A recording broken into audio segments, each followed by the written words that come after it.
Halo semuanya, perkenalkan nama saya Yoga Siaramande. Saya dari kelompok 1 materi subjek hukum internasional. Di sini saya akan menjelaskan materi subjek hukum internasional, tapi sebelumnya saya akan memperkenalkan 3 rekan saya yang akan membantu saya dalam menjelaskan materi subjek hukum internasional. Yang pertama ada Asis Tasya Rolanda Sorbu, yang kedua ada Muhammad Farul Rozi, yang ketiga ada Muhammad Rizky Alfareza. Kami berempat akan menjelaskan materi subjek hukum internasional. Kita masuk dalam pengertian subjek hukum internasional.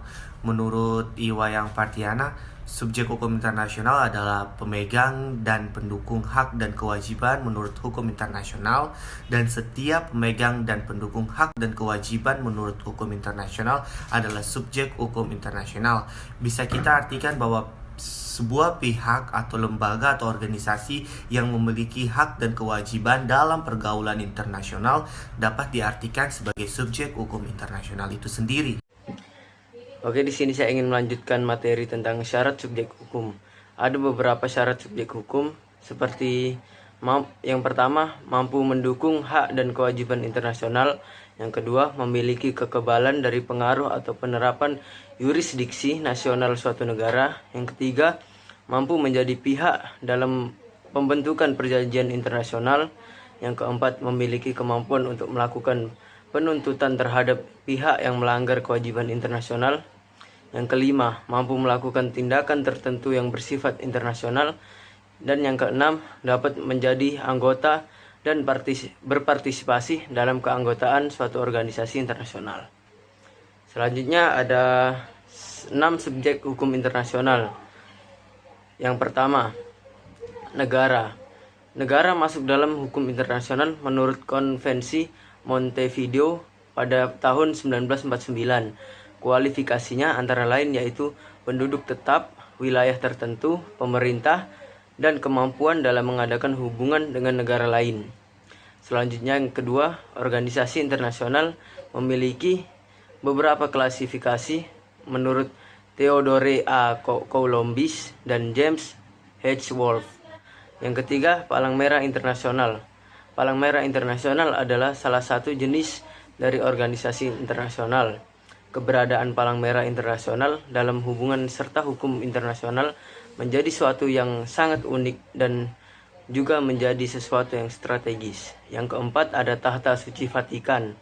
Tahta Suci Vatikan adalah subjek hukum internasional berdasarkan Traktat Lateran pada tanggal 11 Februari tahun 1929 pada pemerintahan Italia dan Tahta Suci Vatikan, di mana hal ini mengenai penyerahan sebidang tanah di Roma. Yang kelima ada kaum belegeransi atau pemberontakan pihak yang sengketa. Awalnya muncul sebagai akibat dari masalah dalam negeri suatu negara berdaulat, maka penyelesaian sepenuhnya urusan negara yang bersangkutan.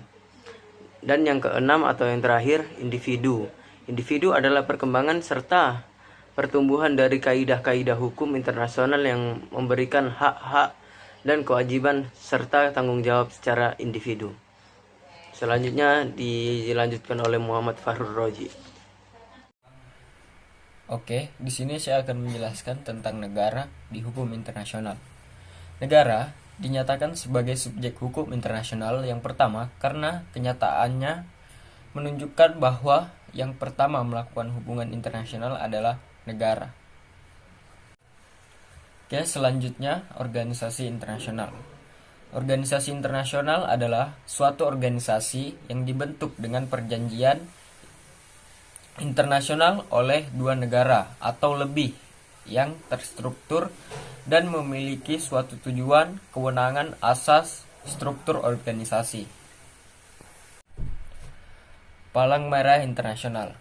Palang Merah Internasional adalah subjek hukum internasional yang bersifat terbatas yang lahir karena sejarah dan diperkuat dalam perjanjian konvensi Palang Merah, memiliki kedudukan sebagai subjek hukum internasional walaupun dalam ruang lingkup yang terbatas. Di sini saya akan membahas tentang Tahta Suci Vatikan, pemberontak, dan individu. Tata Suci Vatikan merupakan suatu contoh daripada suatu subjek hukum internasional yang telah ada di samping negara-negara. Hal ini merupakan peninggalan atau kelanjutan sejarah sejak zaman dahulu. Di samping negara diakui sebagai subjek hukum internasional berdasarkan Traktat Lateran tanggal 11 Februari 1929 antara pemerintah Italia dan Tata Suci Vatikan mengenai penyerahan sebidang tanah Roma. Saat ini Tata Suci memiliki perwakilan diplomatik di berbagai negara di dunia yang sejajar kedudukannya dengan perwakilan diplomatik negara-negara lain. Pemberontak. Oleh adanya pengakuan eksistensi atau menerima kaum pemberontak sebagai pribadi yang berdiri sendiri, walaupun sikap ini akan dipandang sebagai tindakan tidak bersahabat oleh pemerintah negara tersebut, dengan pengakuan tersebut berarti bahwa dari sudut pandang negara yang mengakuinya, kaum pemberontak menempati status sebagai pribadi atau subjek hukum internasional. Individu. Setiap individu menjadi subjek hukum internasional jika dalam tindakan yang dilakukan memperoleh penilaian positif dan negatif sesuai kehidupan masyarakat dunia. Diperkuat dengan Deklarasi Universal tentang Asasi Manusia atau Universal Declaration of Human Rights pada 10 Desember 1948, diikuti beberapa konvensi hak asasi manusia di berbagai kawasan. Oke teman-teman, itu saja kiranya materi yang kami bisa sampaikan, dan kurang lebihnya kami mohon maaf. Jika teman-teman merasa ada yang kurang atau ingin menambahkan, silakan komen dan jangan lupa like. Sampai jumpa, bye-bye.